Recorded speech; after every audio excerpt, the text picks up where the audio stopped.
عسلامة. اليوم باش نطيبوا كعابر لوز.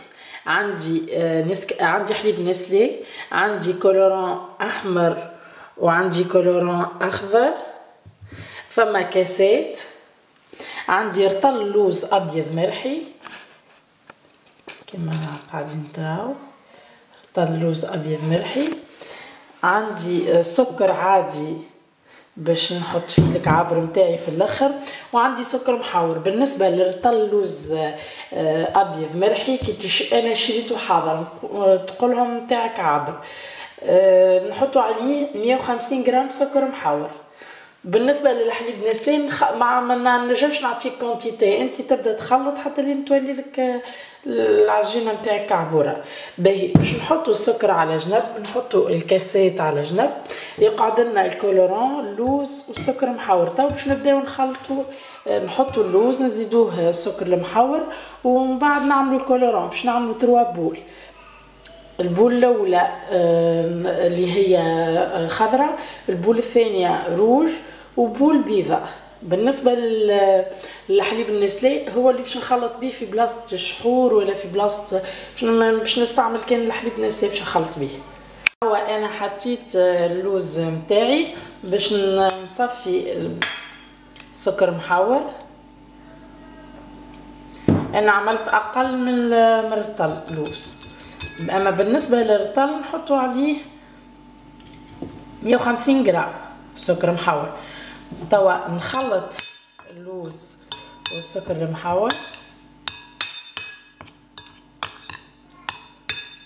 باش نبدا نزيد في الحليب النسلي ونخلط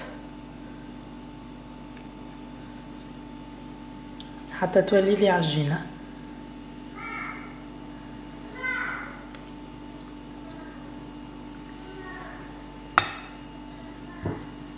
هذه البول متاعنا حضرناها. بالنسبه للكونتيتي صغيره اللي استعملتها انا متاع اللوز تاع 200 غرام هكاك، استحقيت 2 مغارف حليب نسلي.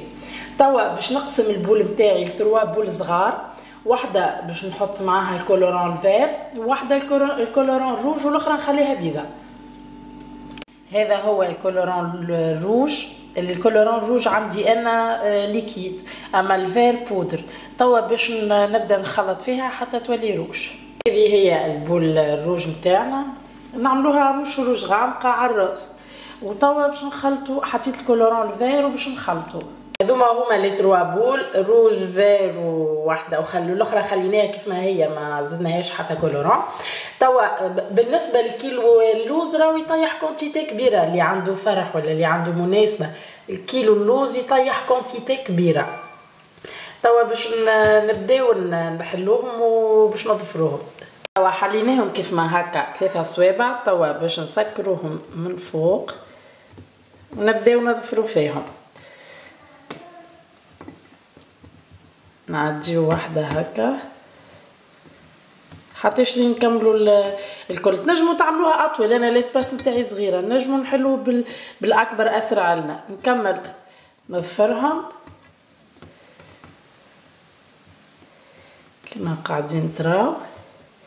وتوا خدموهم بالفاسون هذه. ولا عندي 3 كولور، نجيب بالسكينه قصهم. توا نعملوهم دي بول صغار هكا. عندي 3 بول. توا باش نحطهم في السكر ونحط في الكاسه، وهكا تكون الكعبه متاعي حاضره. وهذه توا الكعبه الثالثه، نعديوها وسط السكر.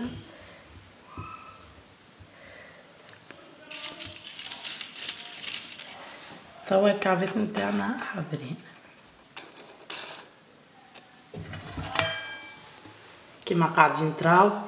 حلو نتاعنا حضرناه في الدار وحدنا، نظيف مزيان. نكمل بقيه الكونتيتي ونرجعوا لكم. بالنسبه حتى الكعبه في وسط السكر يلزمنا اول ما نخدموها نحطوها ديريكت، مادام مازال فيها شويه زيت باش يلصق السكر، سينو بعد ما يلصق لناش. نكملوا بقية الخدمة متاعنا. هذوما هما كعابر اللوز متاعنا حضروا كما قاعدين تراو. ريسيت سهلة وفي ساعة تحضر، يجيك ضيف ولا مزروبة في ساعة تحضر الريسيت.